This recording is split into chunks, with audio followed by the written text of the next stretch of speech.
Sekungusuku lwesibili namhlanje lokucima kukagesi kuleli sonto, kanti kubukeka sengathi abantu bakulelizwe kusazodingeka ukuthi bawuthethe izinkuni njengoba lesimo sisazoqhubeka izinyangana kuze kuphele lo nyaka.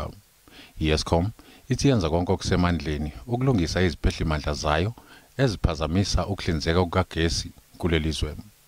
Lolu hlelo lokuhlinzeka lelizwe ngogesi kulesikhathi esingangonyaka nezinyanga eziyisithupha esizayo luzoncika ekutheni ugesi okhona usatshalaliswa kanjani nokuthi ungakanani enqolobaneni.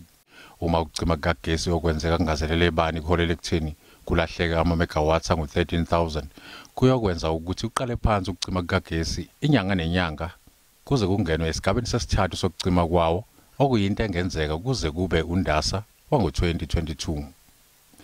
Izikhulu ze-Eskom ziphinde zaphekwa ngebhodwe elincane ePhalamende malungana nokuchithwa kwesizumbulo esingu-4 billion randi ngesikhathi kwakhiwa isiphehlimandla sikagesi ikusile.